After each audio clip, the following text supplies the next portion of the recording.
Hello and welcome to the Crux. ठीक है, तो आज क्रक्स में हम बात करने वाले हैं यूएसए और ईरान के रिलेशंस को लेके। ठीक है, जान लेते हैं आज के एजेंडा में क्या है। ऑब्वियसली ये चीज न्यूज में क्यों है एंड इसका ब्रीफ एक टाइमलाइन बैकग्राउंड के साथ हम मोर क्लैरिटी के साथ इसमें बात करने वाले हैं। इस डील में क्या है और उसका summary and way ahead. So start करने से पहले एक नजर डाल लेते हैं जरा ईरान के मैप में, क्योंकि ये चीजें कंसर्न है यूएस से एंड ईरान से। तो एक एक नजर हम डाल लेंगे ईरान और यूएसए के मैप पे। तो देखिए, ईरान जो है ऑब्वियसली एशियन कॉन्टिनेंट का पार्ट है, और इसको हम ये बोल सकते हैं अगर एशिया में है तो ये वेस्टर्न साइड ऑफ एशिया है। ठीक है, वेस्ट एशिया। एंड जब भी आप किसी मैप को देखो तो एक नजर जरा उसके बॉर्डरिंग कंट्रीज पे डाल लो। वो बहुत ही इंपॉर्टेंट होता है, लाइक तुर्कमेनिस्तान, अफगानिस्तान, पाकिस्तान। ये इंडिया के कंटेक्स्ट में अगर आप देखोगे तो ये रहा इंडिया, और इसके वेस्टर्न में, एशिया के वेस्टर्न साइड में है ईरान। ठीक है, और फिर यहां से इराक, कुवैत। ऑलराइट, तो इस तरह से Iran geopolitically east, middle east के लिए एंड वेस्टर्न एशिया के लिए बहुत ही इंपॉर्टेंट एक कंट्री। ऑलराइट, यूएसए को अगर देख ले तो यूएसए के साथ हमें समझ में आ जाता है, ऑब्वियसली इतने प्यारे प्यारे नेबर हैं यूएसए के, कनाडा और एक हमारे नेबर हैं। ठीक है, ओके। एंड यहाँ से ऑब्वियसली अगर हम देखें नॉर्थ से कनाडा, ये नॉर्थ अमेरिका कॉन्टिनेंट है जिसमें कि यूएसए कनाडा आप देख रहे हैं। Okay, then here it is South American continent.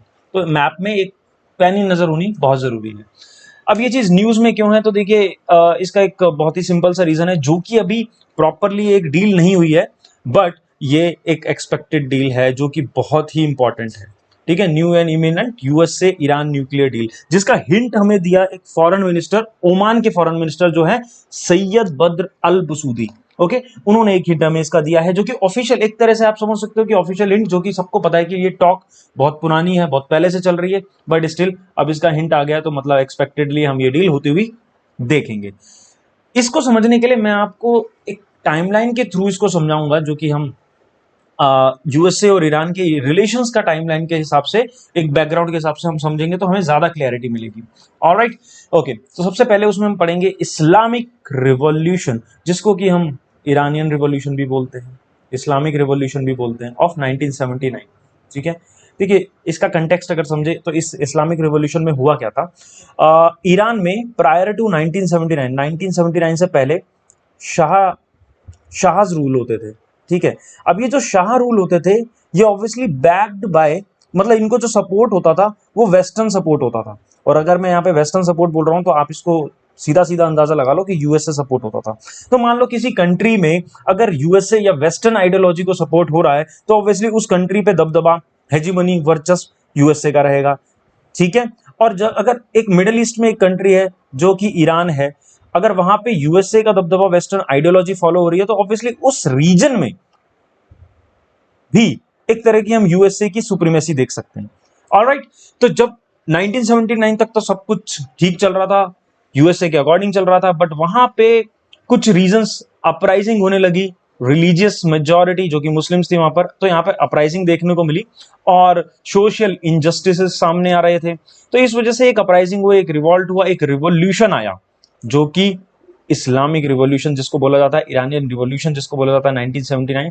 और इसको ऑफिशियली हमने कब बोला कि हाँ भाई ये रिवॉल्यूशन हो गया है या कंप्लीट हो गया है, जब आयतुल्लाह खमेनी, ये बहुत ही इंपॉर्टेंट फिगर है सर, इसकी हम बहुत अच्छे से बात करने वाले हैं।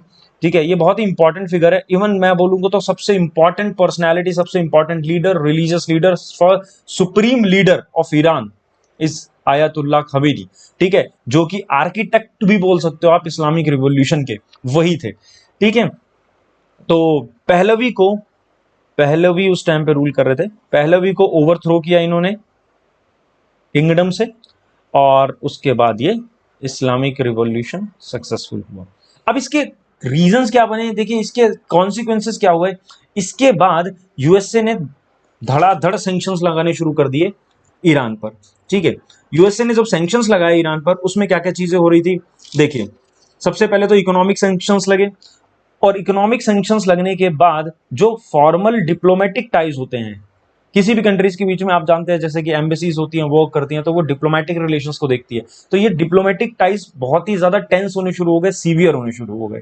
ऑलराइट, ओके, आगे बढ़ते हैं। 1979 के बाद क्या हुआ, 80-81 से भी, इससे पहले की एक चीज बता रहा हूं, 80 से 86-87 तक ईरान और इराक में वॉर चल रही थी, ठीक है, जिसको कि ऑब्वियसली यूएसए इराक को सपोर्ट कर रहा था। इसमें एक बहुत ही इंटरेस्टिंग बात, अगर मैं एक फैक्ट आपको बताऊं तो उसमें यह हो रहा था कि जब इनके बीच में वॉर चल रही थी, जो कि यूएसए इराक को सपोर्ट कर रहा था, तब भी यूएसए सीक्रेटली अपने वेपन सेल कर रहा था किसको? ईरान को। तो सर लड़ाई किसी की भी हो, फायदा तो यूएसए को होना है, सबको पता है, ठीक है।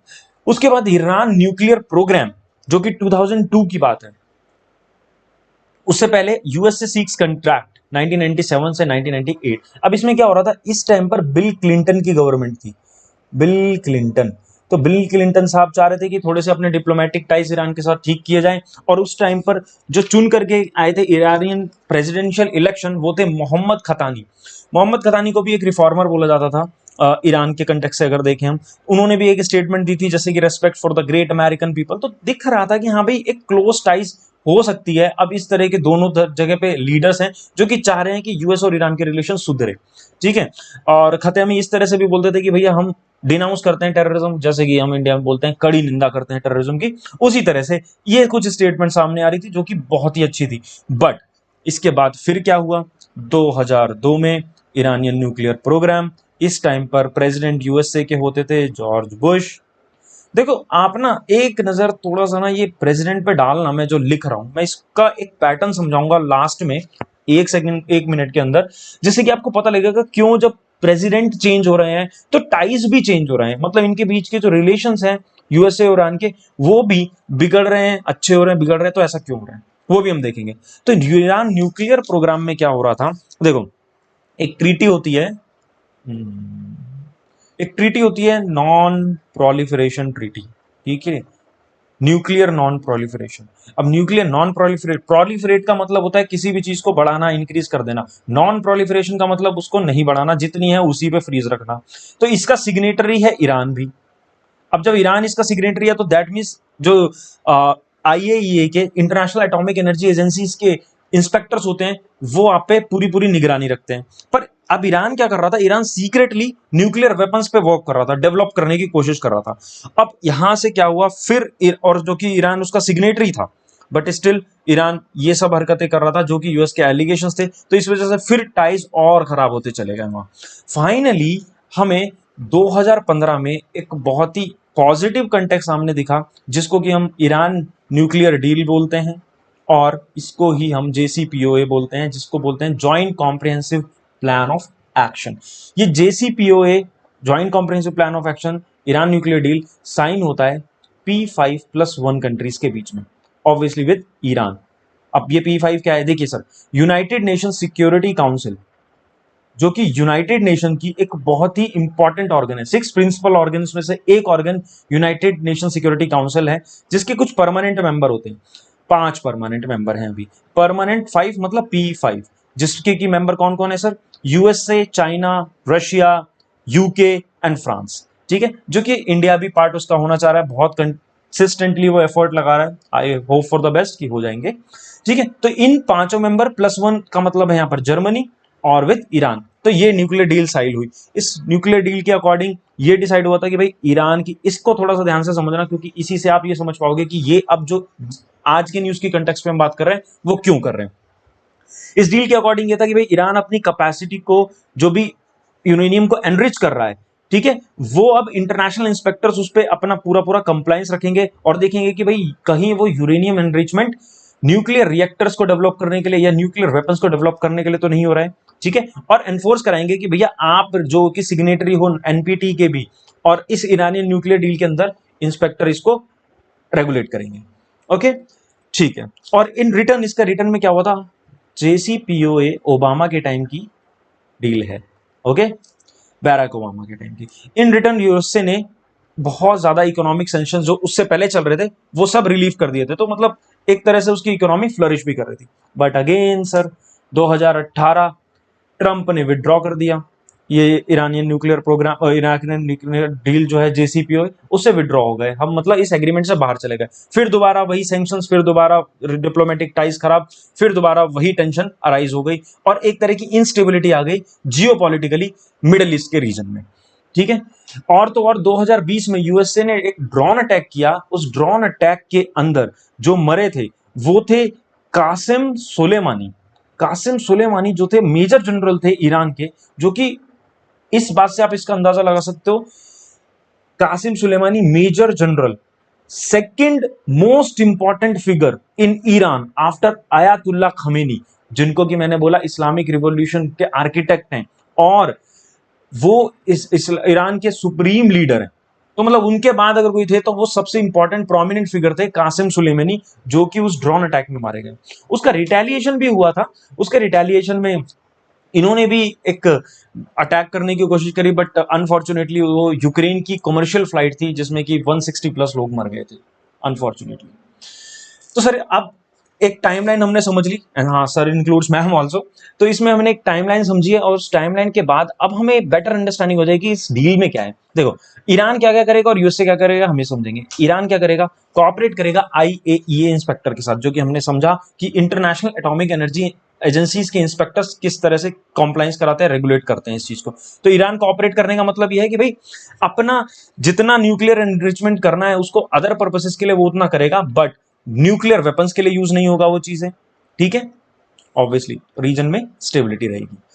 Okay, second point is freeze करेगा अपना न्यूक्लियर एनरिचमेंट एट 60%, इससे ज्यादा नहीं करेगा। ऑल राइट, ये भी हमने देख लिया।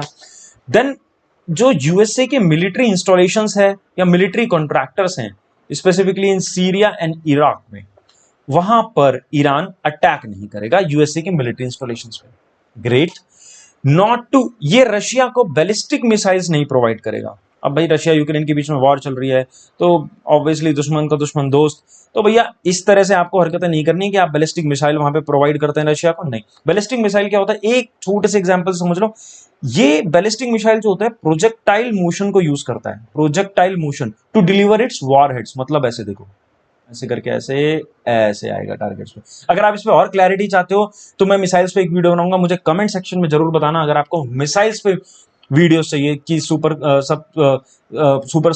कॉनिक मिसाइल्स क्या होती हैं, बैलिस्टिक मिसाइल्स क्या होती हैं, नॉर्मल मिसाइल्स क्या होती हैं, इस पे हम एक वीडियो बना सकते हैं। देन एक और चीज क्या करेगा भाई, कुछ यूएस सिटीजन्स ईरान की कस्टडी में हैं उनको रिलीज करेगा। राइट, यूएसए इन रिटर्न क्या करेगा। देखो इस तरह से आपको एक चीज और लग रही होगी कि ये एक तरह की स्वैप डील है, वो हर चीजें ऐसी होती है सर, म्यूचुअल बेनिफिट्स के लिए ही होती है। तो यूएसए क्या करेगा, यूएसए करेगा कोई नए हार्श सैंक्शंस उस पर नहीं लगाए जाएंगे, ठीक है। इकोनॉमिक सैंक्शंस या और किसी तरीके के पॉलिटिकल सैंक्शंस वो नहीं लगाए जाएंगे। जो भी ऑयल की मूवमेंट्स होती है गल्फ वाटर्स में उसको यूएसए सीज नहीं करेगा। अब क्या करते हैं देखो, अब जब ये सैंक्शंस लगे हुए थे तो ईरान के साथ कोई ट्रेड नहीं कर रहा था, तो ईरान अपना ऑयल भी नहीं बेच पा रहा था, कुछ भी नहीं हो पा रहा था, इकोनॉमिकली तो ईरान बहुत ही वीक हो ही रहा था, बट ईरान अपने टैंकर्स भी मूव नहीं करा पा रहा था, वहां पे सीज हो जा रहे थे यूएसए के द्वारा। बट अब ये चीजें खुल रही हैं, धीरे धीरे ओपन हो जाएंगी इस डील के अकॉर्डिंग, और इससे देखा जाएगा कि इकोनॉमिकली भी ईरान फ्लरिश करने लगेगा, जियोपॉलिटिकली मिडल ईस्ट के रीजन में मोर स्टेबिलिटी आएगी।